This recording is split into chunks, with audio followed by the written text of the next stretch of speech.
Race fans, hello and welcome. Special edition here for Above the Cushion. It is High Limits night on Above the Cushion. Daison Pursley is going to be calling into the show about the 6:10 hour. A couple things we need to go over as we get started, as we get work towards tomorrow night's High Limit Roto-Rooter midweek show here at 81 Speedway. Um, like big elephant in the room, the weather. FOE's monitoring it. High Limits monitoring it. Like we're watching it. So everyone is on it. I mean, there's no need to have any bad juju about it. We're going to think positively about it, and because we want to get this High Limit show in. Quite a few cars in the Wichita area. The High Limit crew is hanging out here in Park City. The Flow trailer is here at the Speedway. The merchandise trailer is here at the Speedway as well. So I mean, we're ready to go. You know, we just got to have positive thoughts about everything going on. But like I said, everything is. I know what everyone's going to say. You know, watch out. But got to have positive thoughts. We don't say that dirty R word, and we're just going to move forward. So again, Daison Pursley's going to call in to the phone line here about 6:10, but need to talk about tomorrow here at the racetrack for the Evans Building Company battle at 81 Speedway with the High Limit Roto-Rooter midweek series here. So pit gates are going to open at 2 o'clock. Grandstand will open at 4.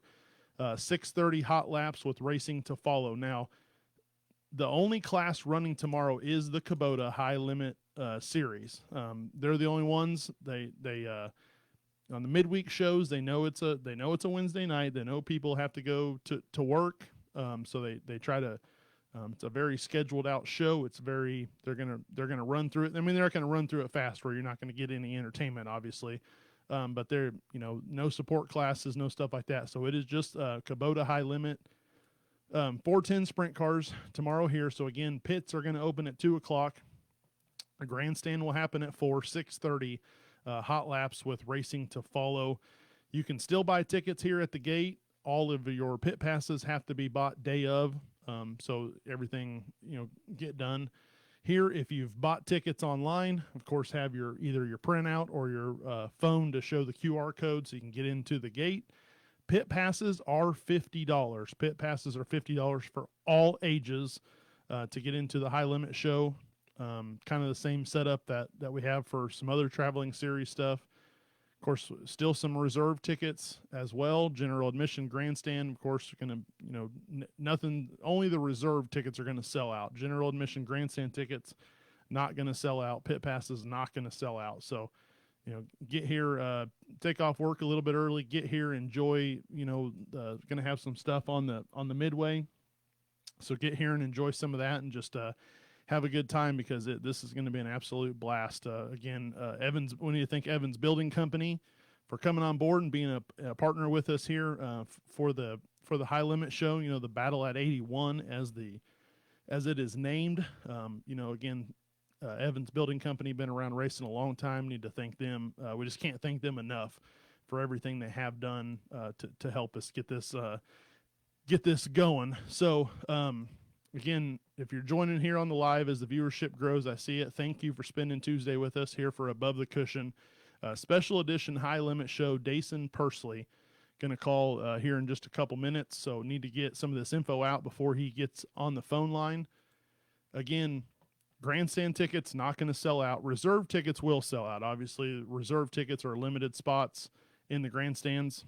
So reserved ticket rows 11 through 26 in the main grandstand are $45.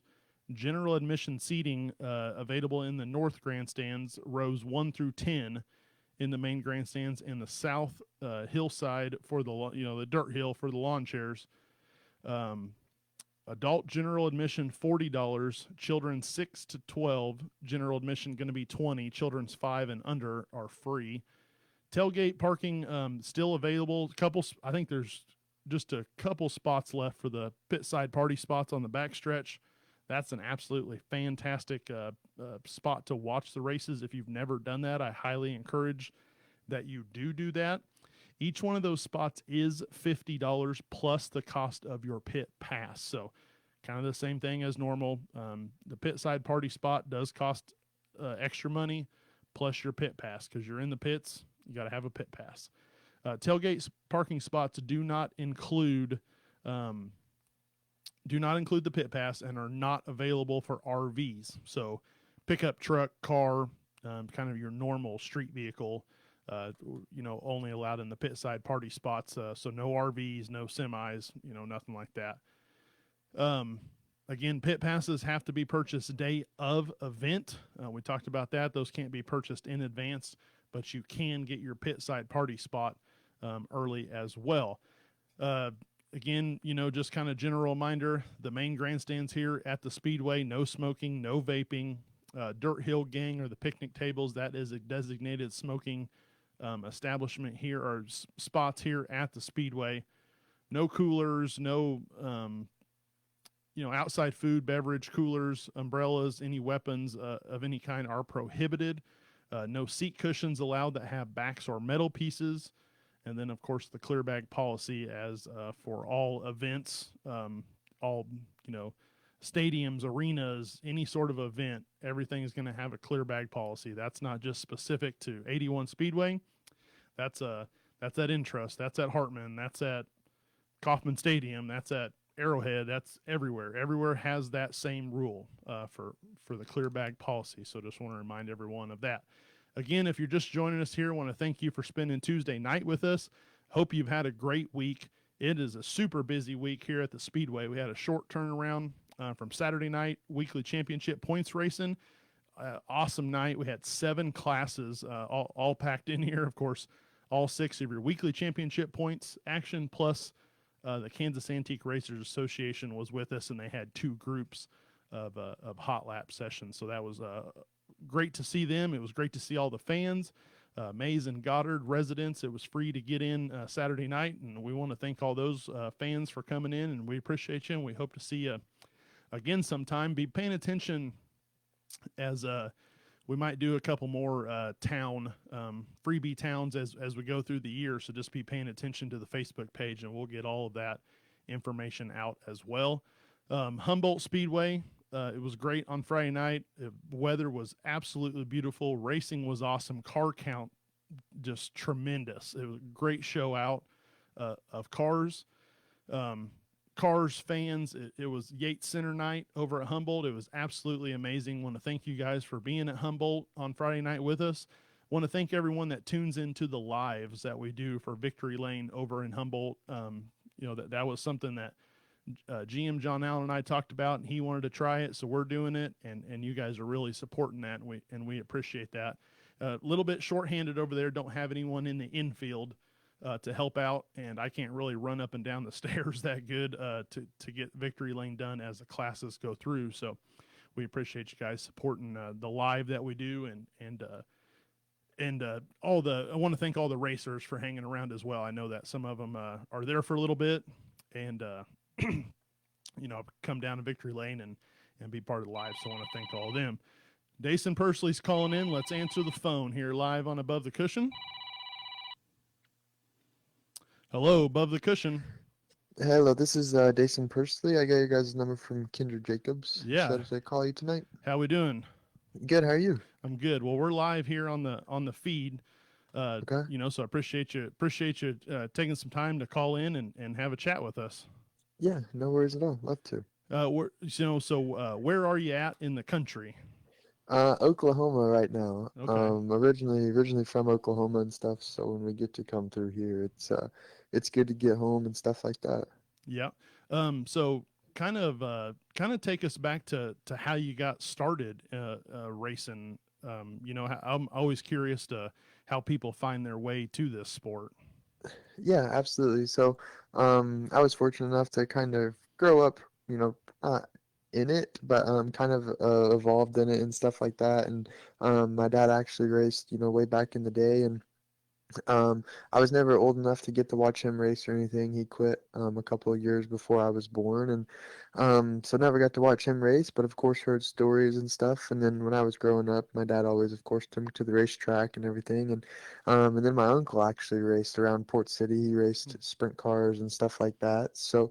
yeah, just kind of found a love for it, just kind of watching, and then didn't really get involved in it, driving wise until I was about 10 years old, and jumped into micro and everything up at Port City Raceway in Tulsa, Oklahoma, and did that for 4 or 5 years and started racing a little bit more and travel in and ran this little series called the Now 600 series that Hmm. was like my first, kind of traveling series, I guess, and went up to like Garden City, Kansas, Sweet Springs, Missouri, down into Texas, and yeah, that's just kind of when I just started realizing that I, enjoyed this, and then my parents kind of realized that I was, halfway decent at it, I guess you could say, and then yeah, then I just kind of just a snowball effect from there of me realizing that you could make a job out of this, and it can provide for you one day as a full-time living situation where I like to say where I don't have to really get a real job. So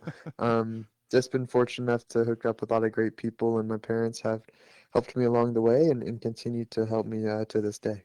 So just kind of skipped the go kart deal altogether. Just kind of jumped full into to the micro. Is what kind of cars was your dad racing when he was doing it? Yeah, so he ran like modifieds and late models, I Okay, guess. yeah. Yeah, he did that. He didn't really ever get to race, I guess, like when he was younger or anything, just because he started when he was 20. He was a first generation racer, Hmm. didn't have anybody to really introduced him into the sport at a young age. So when he was about 20 years old, he just went out there with a whole bunch of buddies and went to the racetrack one time and was like, oh, let's put a little car together and go racing. So yeah, and then it turned in, of course, more to him where he got to travel a lot and was pretty successful in the late models and modifieds especially. So yeah, just I was fortunate enough to get raised and grow up around it and everything from my uncle and then to my dad just taking me to the racetrack and then yeah, fell in love with it.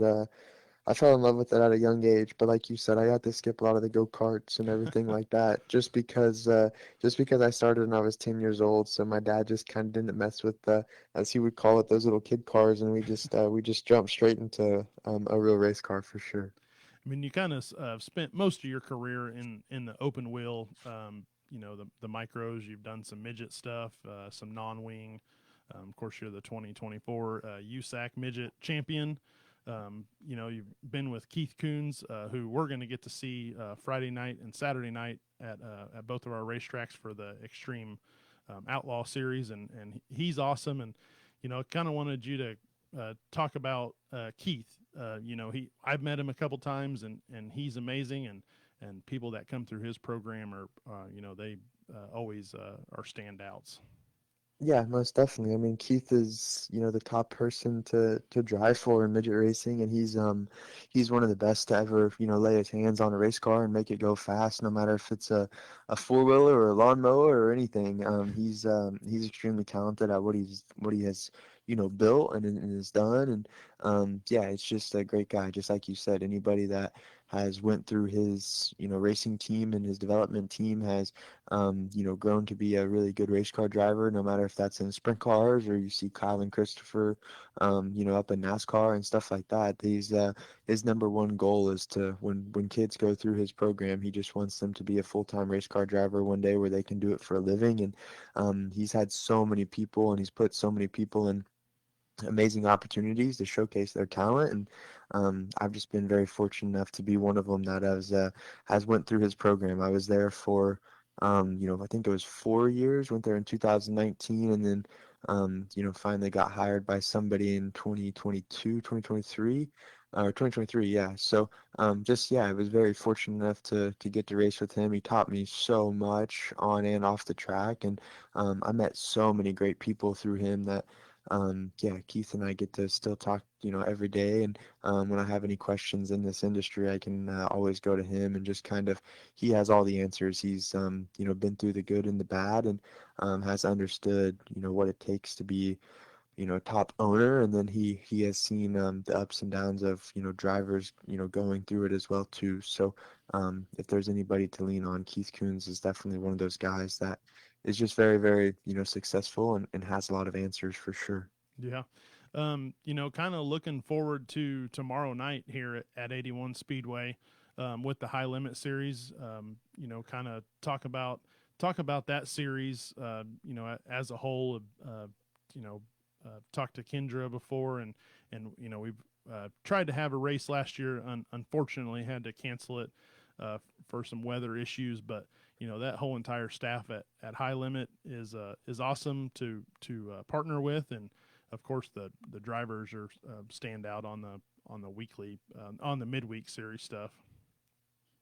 Yeah, it's great to be a part of. Like I've, grew up and done the midget stuff and the non-wing sprint car stuff, and that's where, kind of the direction that I went, and or the path that my career has taken me. And yeah, with High Limit, starting up, kind of 2 years ago now was our first race. It was something that just had a lot of, involvement around it, that I guess you knew it was going to turn into something big, or it was going to help dirt racing as a whole make money if you're a car owner, if you're part of it in anything, anyway, if you're a driver. And yeah, it's just something that is cool to be a part of. It's something that I think is only going to grow over time with just how big dirt racing, has gotten.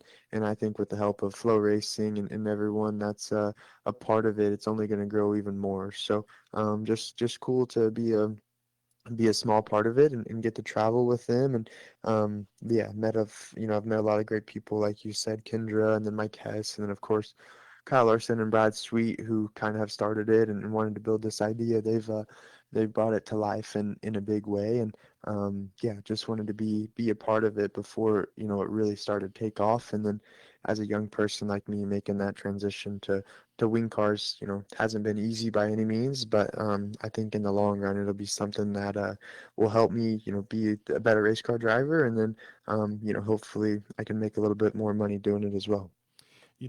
You mentioned kind of you've driven a lot of different open wheel stuff, and you do some getting back and forth. You'll run the midget, you'll go run the non-wing. What do you have to do, mentally to prepare yourself to get in a different car? Because none of them cars handle the same. They all drive, of course, a little bit different. So what do you have to what are some challenges that you go through when you get in and out of cars throughout the season?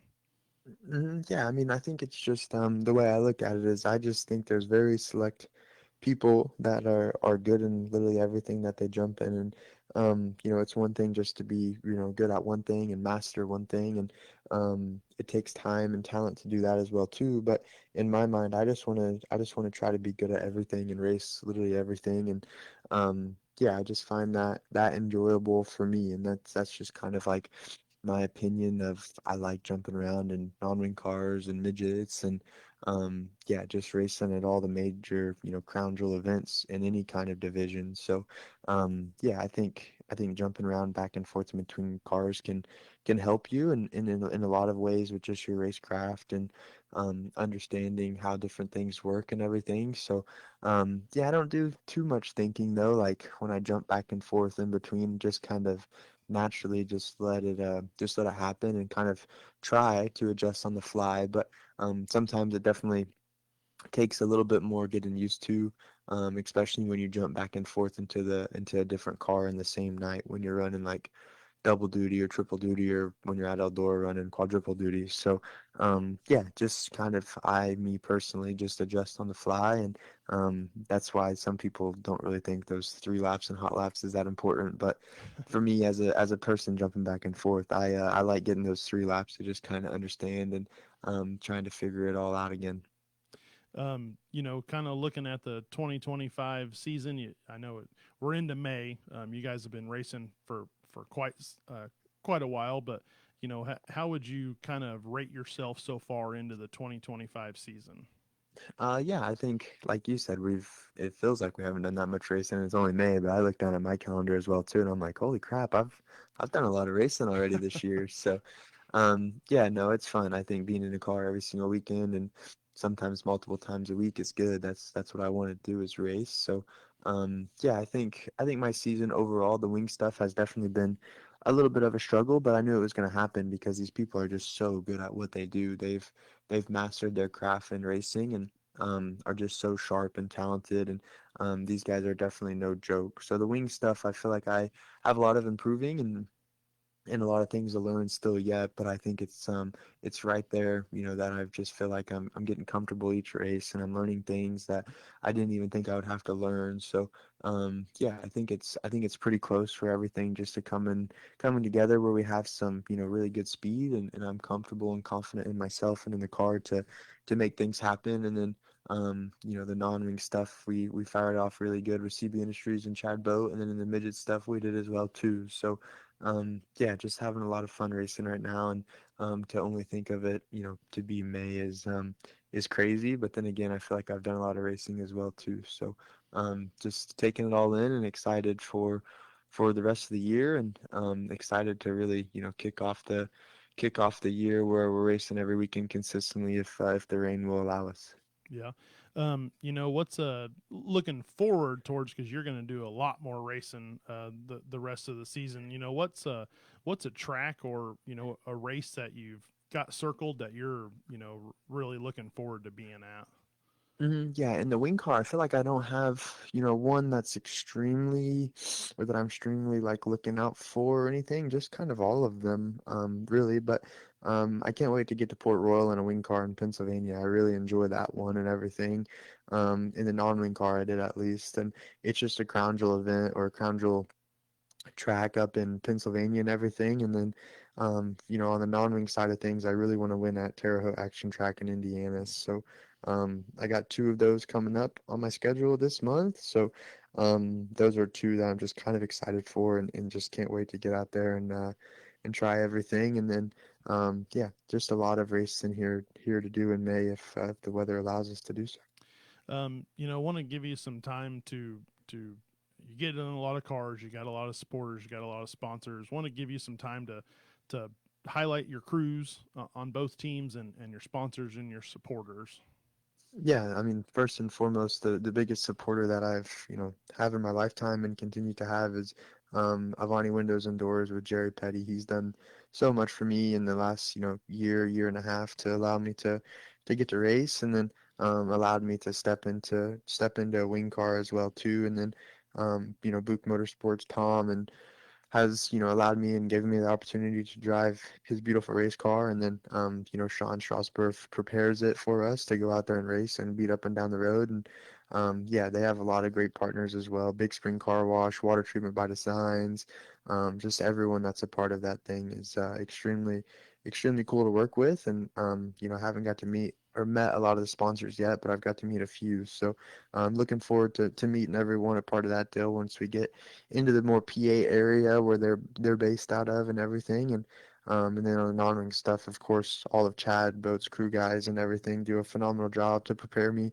beautiful race cars to pop in and out of. And they have, Chad has tremendous sponsors as well with Avani, with Pristine Auction, NOS Energy Drink, Toyota Racing Development, and all of those people just allow Chad to build beautiful race cars and allow me to go out there and get to hold the steering wheel and try to win some money occasionally.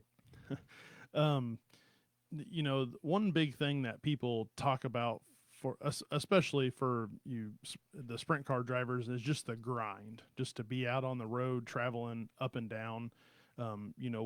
What do you do to try to kind of beat some of that, to try to not have the monotonous, night to night type thing? Yeah, I mean, I haven't really been a part of what people, like you said, consider the grind, just because the USAC schedule is grueling. Definitely, it is grueling, but you get to race around Indiana a lot as well too. So you do get to sleep in your own bed.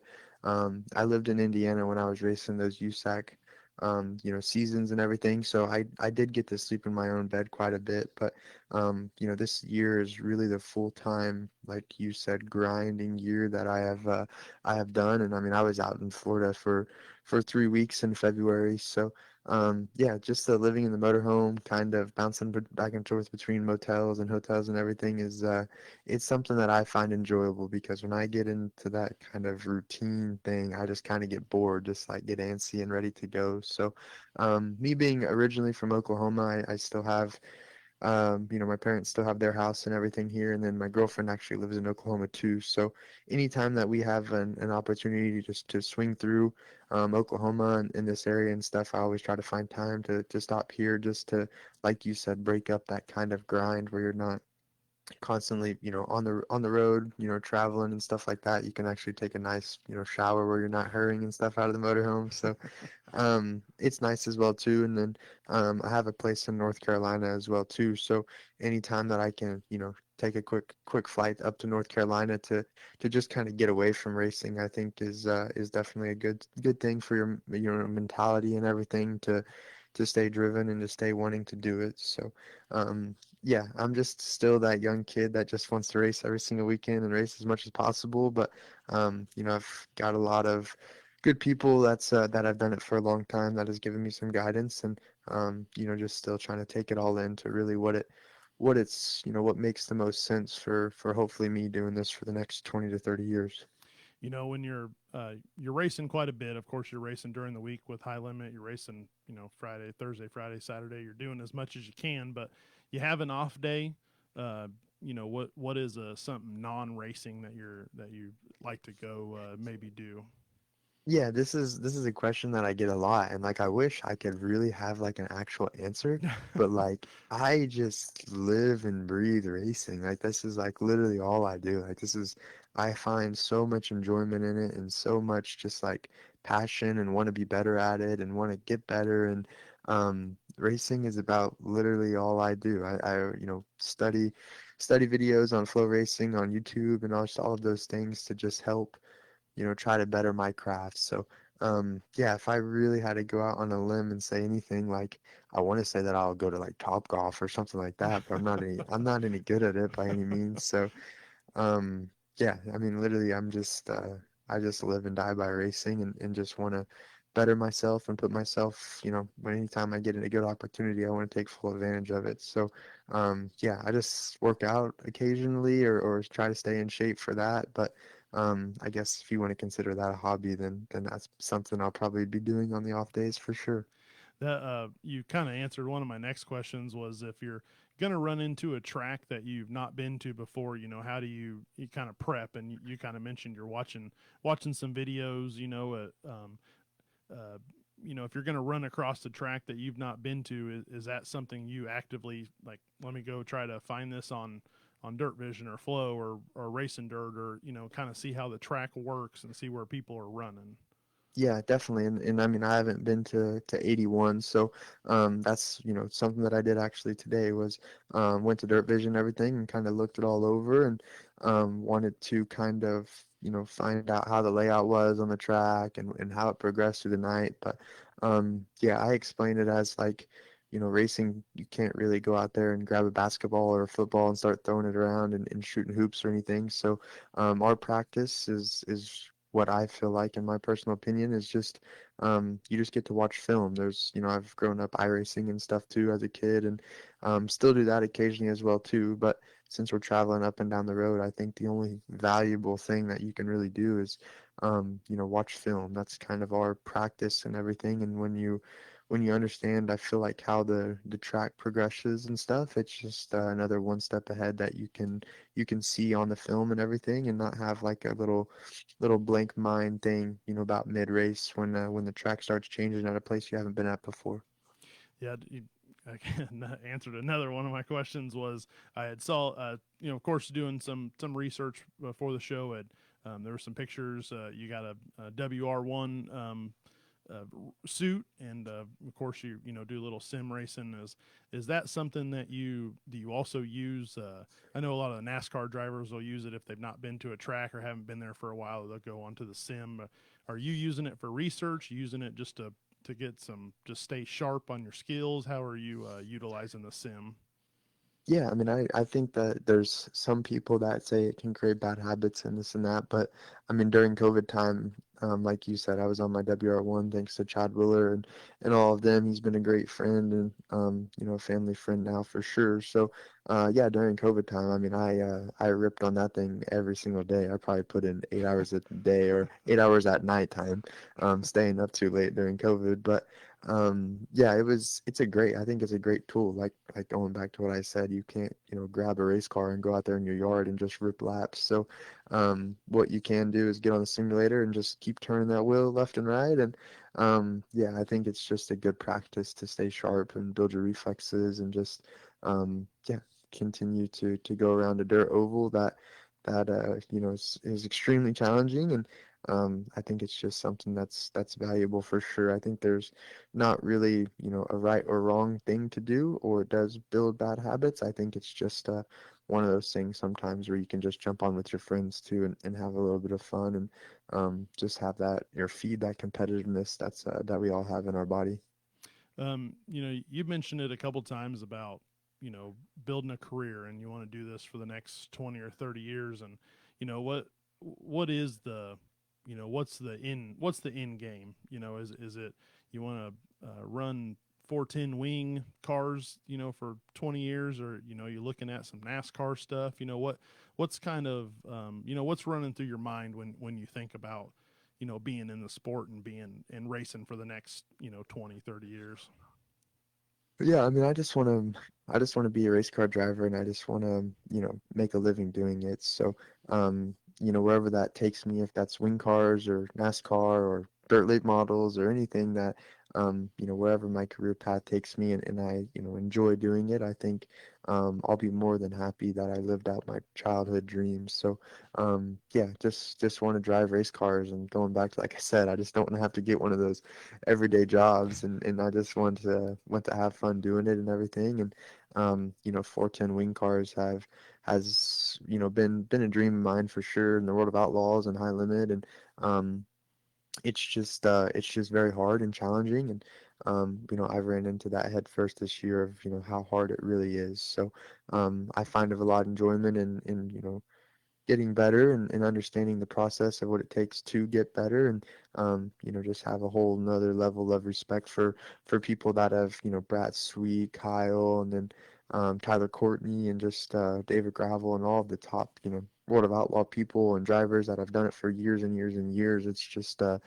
It's very cool to get to race with them, and then also have a whole nother level of respect for them of how good they've really done, and in the time that they've put in to master their craft and continue to get better is just it's extremely cool. So yeah, I found a lot of enjoyment in what I'm doing right now, and just hopefully get to do it, like I said, for the next 20 to 30 years. Um, Kind of going back to your dad. You said he was a late model and modified standout. Is are those? Have you got into any late model and modifieds and ran some laps, or you been just mostly in the open wheel cars? Yeah, mostly in the open wheel cars. I haven't, ever got to or have the opportunity to jump in any modifieds or anything like that, with also just how busy my schedule already is. But I mean, if someone literally called me right now and said, "Hey, tomorrow I run to this racetrack and I have a modified and a late model sitting there and want you to come and just mess around and practice with it," I mean, I would be there in a heartbeat, just because. Like, I just like racing anything. I think it helps a ton when you're just jumping back and forth in between things. And yeah, I think it's just cool to me too, is just to race literally anything. I've talked a lot of people to try to, make that happen again. My schedule is just so busy. It's just super hard to find what fits and to make sense. So, yeah, I just want to race absolutely anything, and those modifieds and late models sometimes have that itch as well too. Yeah. I know you on a time schedule, but last thing before we let you go, I want to give you opportunity to shout out your social medias. I know you got merch. I saw on your racing page you got some new stuff out. Let everyone know where they can go to. T-shirts absolutely awesome, and I'm hoping I can get down to the trailer in time to get one from you for my kids. But um, you know, shout out your social medias. Where can people follow you? Where can they go to get some merchandise if they're not going to be able to be here at the Speedway tomorrow, or maybe can't catch you at a high limit show? Yeah, definitely. I mean, all social medias are just Daison Pursley, and then on Facebook it's Daison Pursley Racing.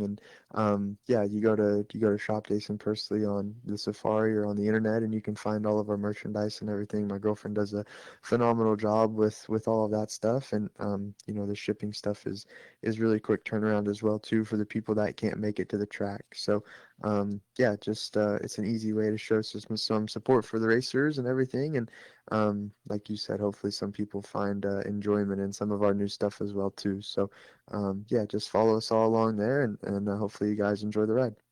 Well, man, I really appreciate you taking some time out to give us a call here, and we're the whole entire city of Wichita. It's a big sprint car town, and we're looking forward to having you guys here tomorrow for a little break in the. The rest of us have 9 to 5 jobs, so we're looking for a little break tomorrow night to watch some wing cars, and really looking forward to it, man. And I'm going to try to get down to the pit area. Maybe I can meet you and introduce myself, and we wish you safe travels on the road up, and we wish you a good rest of the season.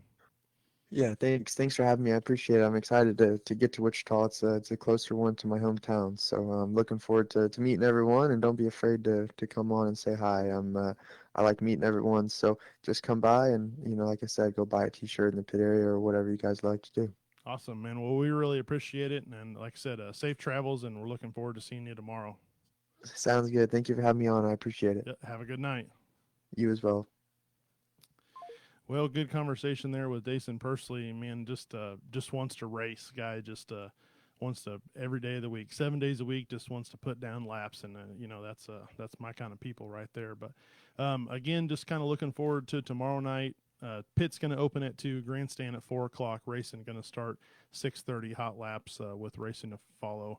Only class tomorrow is going to be the 410 winged Kubota high limit cars. And we need to thank Evans Building Company, of course, for everything that they've done to support the high limit show here tomorrow night. Again, we hope you can make it out. If not, you're going to have to catch it on Flow Racing. You can get over there on Flow and watch it live from the speedway here.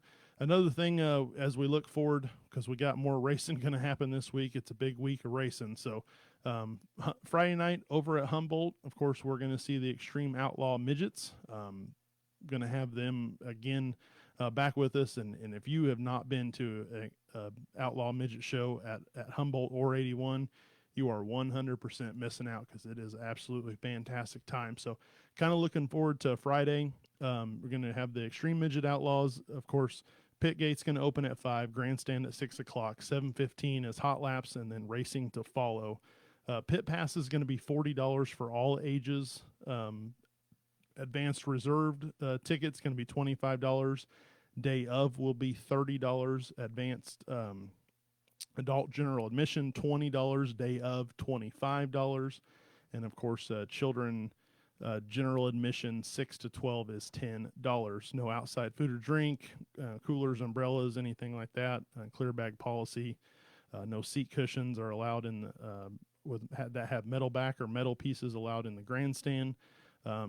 So we got 3 classes going to happen Friday night: the Extreme Outlaw Midgets, the Extrusions Inc. Midwest Mods, and your Home Savings Bank factory stocks over at Humboldt Speedway on May 9th. Looking forward to Saturday. Of course, the Midgets are going to have, 2-day swing with us here for FOE Enterprises. They'll be here Saturday night. Pit's going to open at 3, grandstand at 5 o'clock, 6:15 hot laps with racing to follow. Of course, we are going to have Extreme Outlaw Midgets, JLR Property Management 316A mods, and your Wickham Heating and Air Conditioning mini stock and tuners. Now, as far as the A mods go for JLR Property Management 316, been a little rules update for this Saturday only. So, USRA, Alternative Pest Management USRA modified cars, encouraged to come out Saturday and be part of it. The only thing that's not going to happen is the top 5 in USRA points.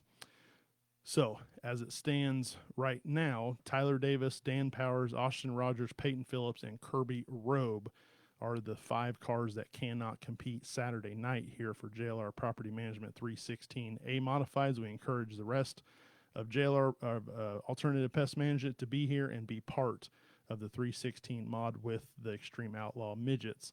Be more to come on that as we're get talking about it. I'll be back Thursday just to do a little update show again. So we got 2 shows happening this week. So tonight, talk to Daison Pursley. That will be uploaded to YouTube.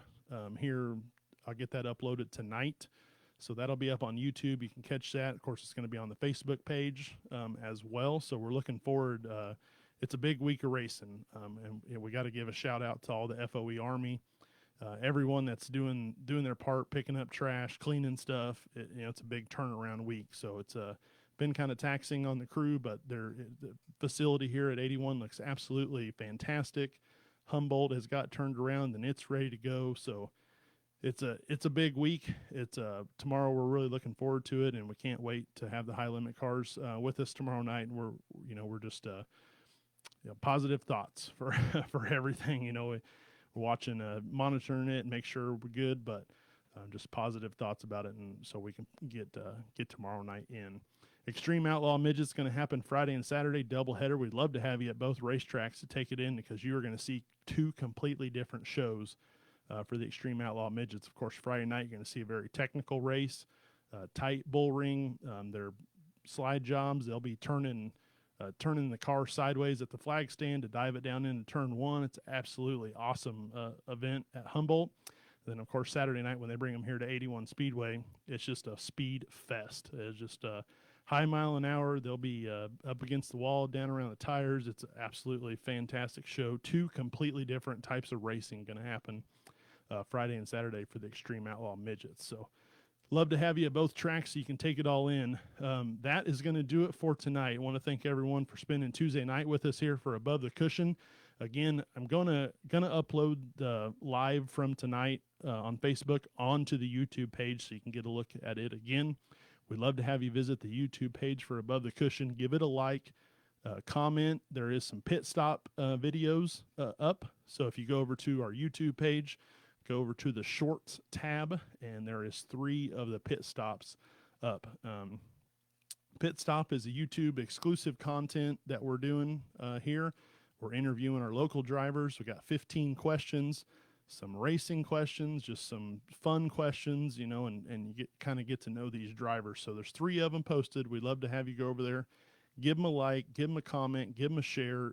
Let everyone know that you support the races here at 81 Speedway and Humboldt Speedway. But that's going to do it for me tonight, guys. Thank you very much. We'll see you Thursday for another Above the Cushion, as we're going to update for the week. For the weekend of racing with the midgets. And then, of course, we'd love to see you here at the track tomorrow for a little bit of high limit. So thank you guys very much. We'll see you tomorrow here for high limit, and we'll see you back Thursday for another Above the Cushion right here. See ya.